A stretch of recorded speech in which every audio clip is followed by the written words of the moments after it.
যে রিফর্মটা কিন্তু আমরা যেটা কটা করবো সেটা তো ফেব্রুয়ারির মধ্যে কিছু কিছু আমরা করবো যেগুলো ইমিডিয়েটলি করা দরকার, যা কতগুলো একটু মিড টার্ম লং টার্ম হবে, সেগুলো কিন্তু আমরা হয়তো কিছুটা ছোঁয়া রেখে যাবো রিফর্মের উপরে।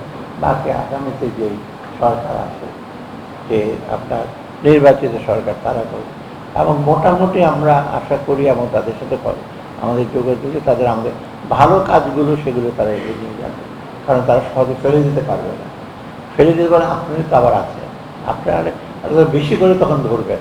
আমাদের তো ধরছেন ফেব্রুয়ারি পর্যন্ত আমরা থাকবেন, আমরা বলতেই থাকবেন, কিন্তু আমরা যে ভালো কাজগুলো উদ্যোগ নিয়েছি, কিছুটা পিটফল থাকতে পারে, কিছুটা দুর্বলতা থাকতে পারে, কিন্তু ভালো কাজগুলো ওরা যদি অ্যাবান্ডন না করে। আমাদের দেশের রাজনৈতিক সে গভর্নমেন্ট যেটা করে, আগের সরকার যা করে সবই ভুল, আমি নতুন করে শুরু করি। সাধারণত ডেভেলপমেন্ট কিউমিউনিটিভ প্রসেস, আমি আস্তে আস্তে সে করেন অ্যাডজাস্ট করতে পারেন, এটা সব ইসে করে দিয়ে ফেলে দিয়ে আবার নতুন করে শুরু করা ঠিক এটা। আর একটা সব প্রায় আমাকে বলে কালকে না পরশু দিন আমাদের অনেক অর্থনৈতিক উদ্যোগ, গ্রোথ কম হচ্ছে, এমপ্লয়মেন্ট হচ্ছে না, কৃষি হচ্ছে না, গ্রোথ 3.97 একটা প্রভিশনাল। 3.97 খারাপ না, অনেক দেশে তো নেগেটিভ গ্রোথ হয়েছে। ইন্দোনেশিয়া তো অনেক নেগেটিভ, তাই না? এবারে শ্রীলঙ্কা নেগেটিভ। এখন আমি 3.97 প্রভিশনাল ফিগার আসলে তো আমরা আশা করছি 5.5 করতে পারবো। তা গ্রোথ তো সব না, সাথে সাথে কোয়ালিটিও বেশি, এটাও দেখতে হবে। যাও, তবু এটা দেখার বিষয়। এমপ্লয়মেন্ট ডেফিনেটলি একটা প্রায়োরিটি আমাদের হওয়া উচিত, হয়তো সেটাতে আমরা অ্যাড্রেস করতে, সেটা ব্যবসা বাণিজ্য এবং অন্য জিনিসের উপর ডিপেন্ড করে। তো সার্বিকভাবে এবার যেটা আমরা যেটা করেছি, এটা হতাশ হওয়ার মতো কিছু না, হতাশাব্যঞ্জক না, এটা আশার আলো। End of the tunnel is the light is there, the blind tunnel না। আর এটা একটু, আর আপনাদের একটু এনকারেজিং কথাবার্তা হলে ভালো হয়। ছেলেবেলাতে আমরা খারাপ হলে বলে তুই 10টা গন্ডগোল করতে বলে এটা ভালো করছো, 10টা সাবজেক্টে 80 করে পেয়েছি, একটা দিন 40 হয়, তাকে থাপ্পড় মারেন, একটাতে তো পরের দিন সবগুলো 40 মারেন।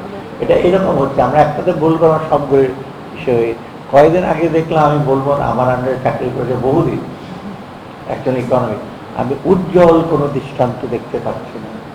উজ্জ্বল কোনো দৃষ্টান্ত উনি যদি না দেখতে পারেন, অ্যাটলিস্ট ডিম একটা হালকা আলো তো থাকবে, উনি কিছুই দেখতে পাচ্ছেন না। আমি নাম বলবো না, আমার সাথে যাও সে বলে দিন আমার সাথে চাকরি করেছে। এখন এইগুলো বললে কিন্তু আমার সুবিধা কি জানেন, বিরাট করার হেডলাইন আসে। উনি বলে আমার ছবি টবি দিয়ে বলছে, উনি বলছেন উজ্জ্বল কোনো দৃষ্টান্ত নাই। উনি যদি মধ্যে খারাপ করছে না, মোটামুটি ভালো, আপনারা কেউ লাভ ছাপাতে না তার কথা। মানে ভালো কথা ছাপাতে গেলে তো একটু ইসে থাকে, ক্যাচি। আমাকে যেহেতু স্যার একটা হেডলাইন, এটা ক্যাচি ওয়ার্ড বলে, এটা কিছু বলে যাতে এটা টাচ করতে পারি আমরা, যেমন এটা তো সাংবাদিকতা ইসে থাকবে।